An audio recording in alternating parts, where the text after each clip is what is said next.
Hoje, no Hora de Agir, a 8ª edição da Energy and Climate Summit, com o tema Natureza e Clima, a urgência de agir,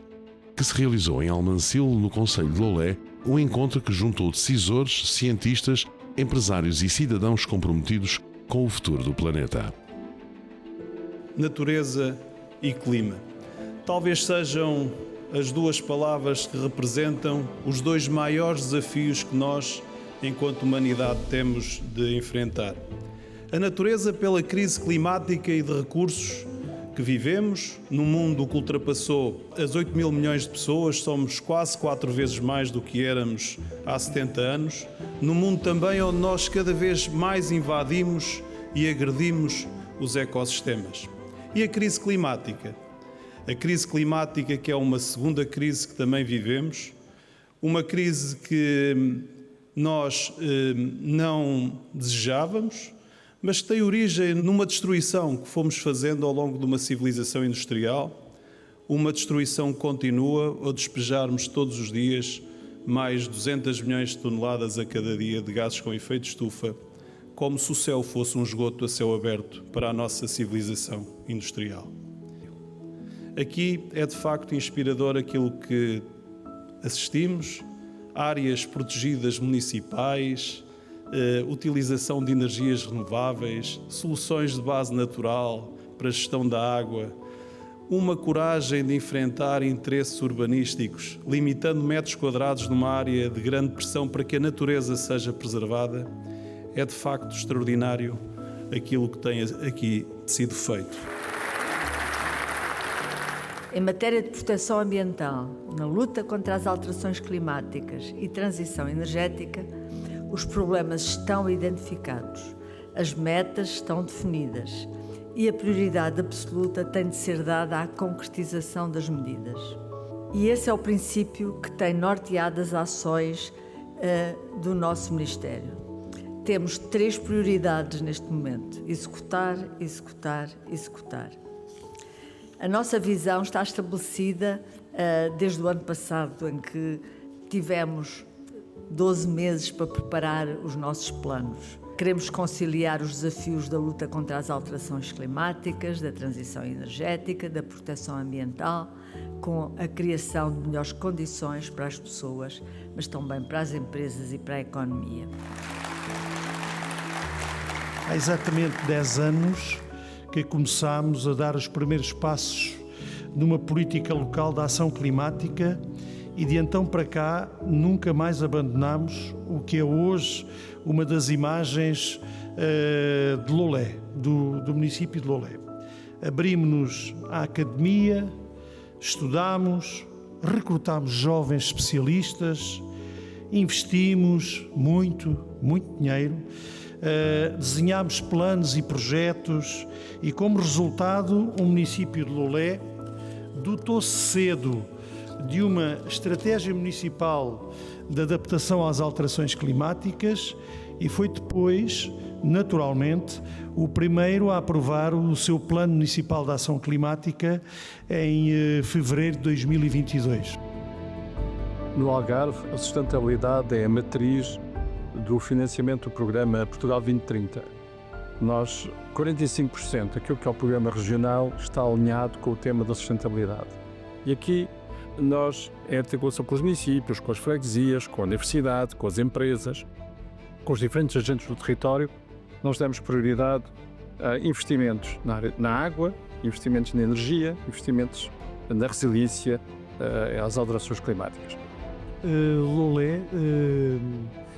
sempre elegeu a ação climática e a política ambiental com um eixo central da sua gestão autárquica. E, portanto, é um trabalho, tal como eu disse, abrange praticamente todas as áreas que são relevantes para a ação climática e a transformação do mundo, a adaptação do planeta e das nossas comunidades passa por milhares e milhões de iniciativa desta natureza, iniciativas locais, porque é localmente que nós podemos atingir os grandes desígnios de proteção do planeta ao nível global. Durante 2 dias, temas como a biodiversidade, a desertificação do território, água, energias renováveis, economia circular e justiça climática dominaram os painéis. Quando pensamos na importância de criar estes pontos de encontro, temos que pensar naquilo que é quase primordial das conversas à lareira ou à volta de um monumento histórico, naquela ideia de como é que nós construímos com aquilo que sabemos hoje um futuro que possa ir para além daquilo que imaginamos ser possível.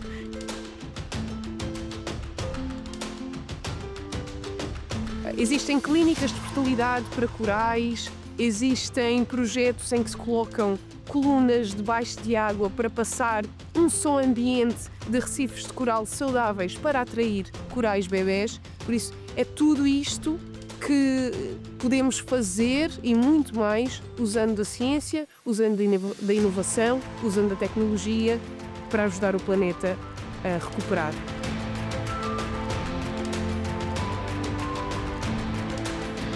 A Rede das Guardiãs da Natureza, que foi a iniciativa que tivemos a oportunidade de apresentar aqui nesta conferência, é uma iniciativa que envolve mulheres já de 14 áreas protegidas de norte a sul do país, com mais de 250 mulheres que pertencem à rede e que são mulheres desde os 20 aos 90 anos, com formações muito diversas, desde a quarta classe a PhDs. E são mulheres que têm características muito diferentes, mas que o seu objetivo é contribuir para a conservação da natureza e para a valorização dos recursos endógenos dos seus territórios.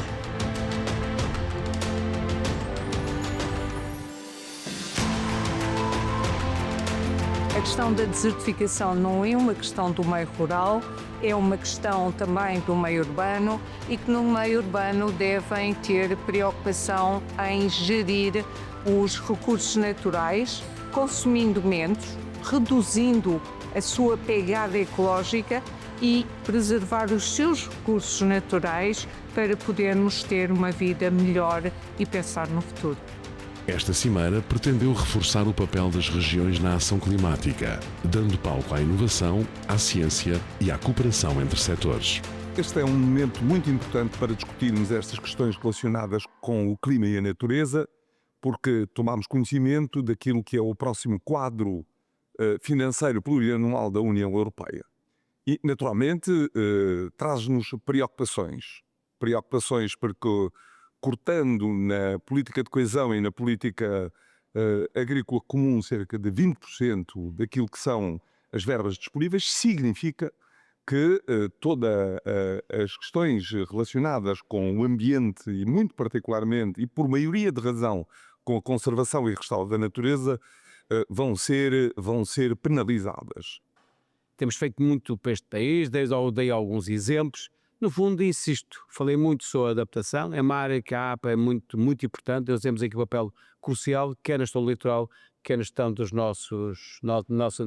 rios e ribeiras, toda essa área fluvial, no fundo é preparar o país para aquilo que é os cenários e as indicações que vamos recebendo do impacto das alterações climáticas em Portugal continental. Foi feita uma consulta pública no site oficial do governo federal sobre os temas prioritários, e emergência climática foi o número 1, isso 2 anos atrás. Mas também mostram que o brasileiro ele não sabe como atuar para ajudar nesse sentido, e também que não toma medidas, né? A mesma pessoa que fala que está preocupada com questão climática fala que não toma nenhuma medida no seu dia a dia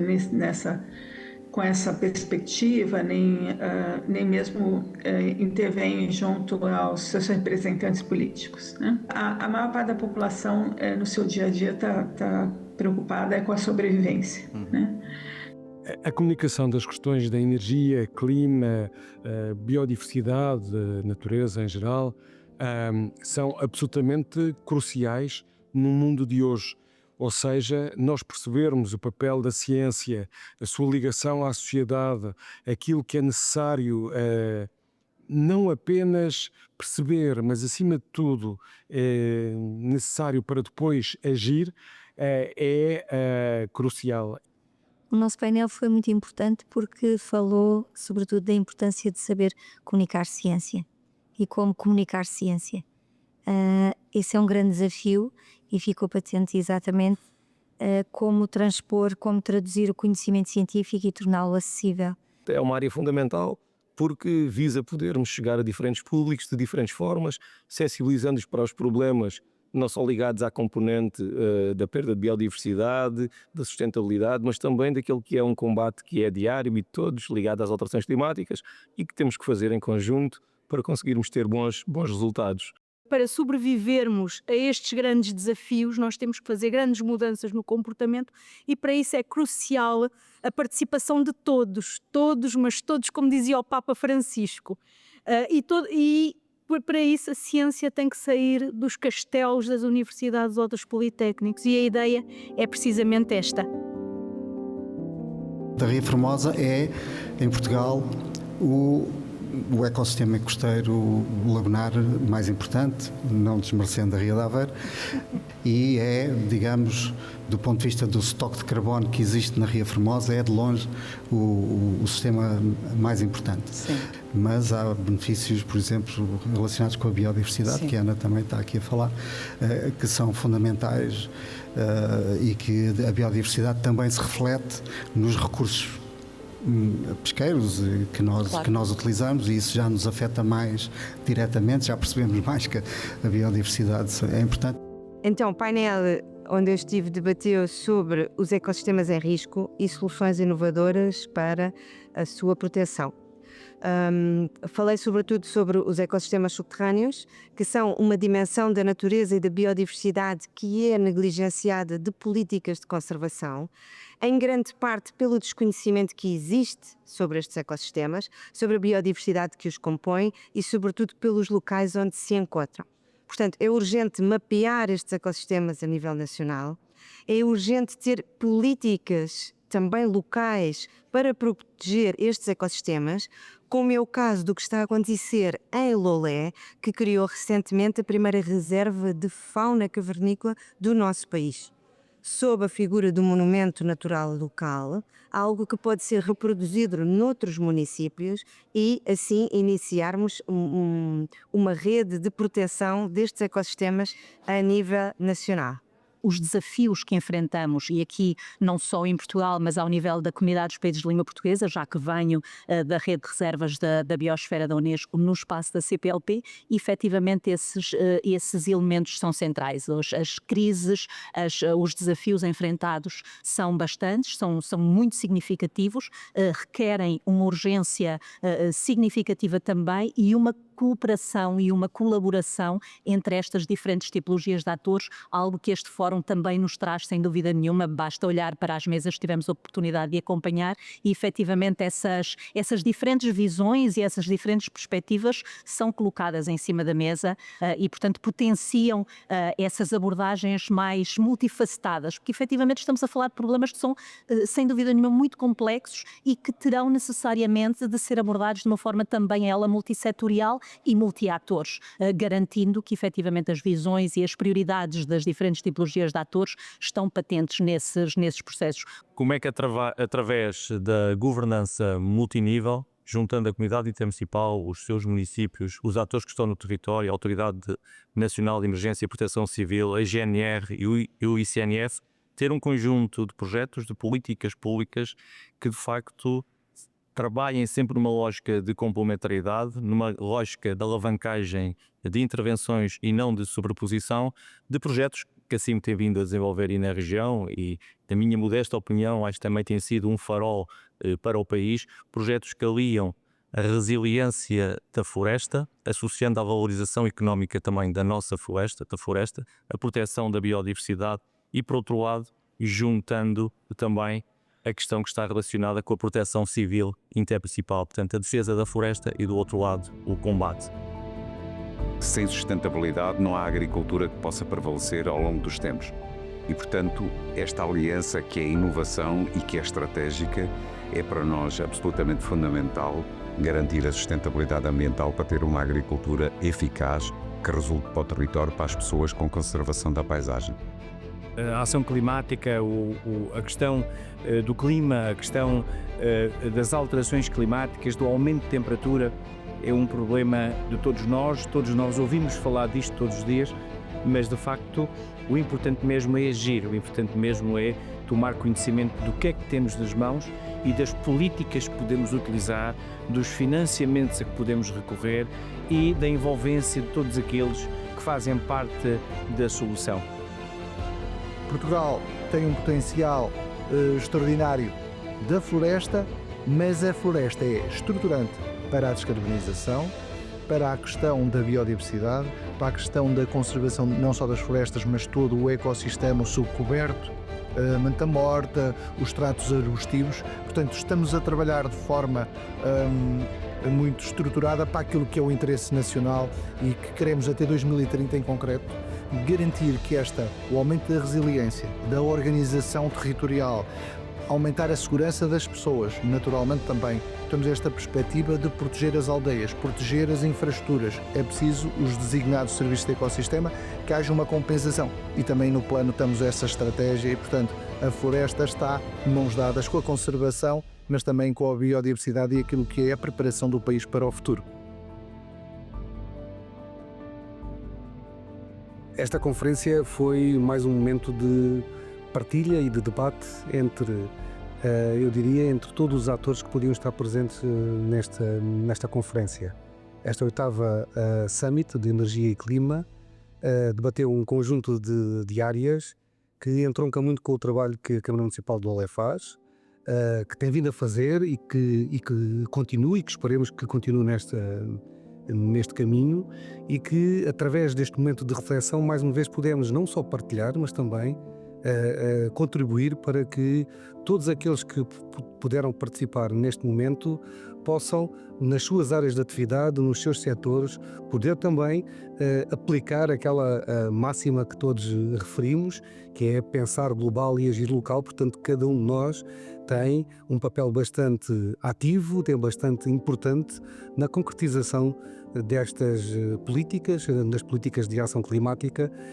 para garantirmos que o planeta consiga ter aquilo que é a sua habitabilidade garantida para a espécie humana, para não estarmos em constante stress, que é aquilo que nós estamos hoje, nesta emergência climática e nesta necessidade urgente de agirmos, porque é fundamental não estarmos parados.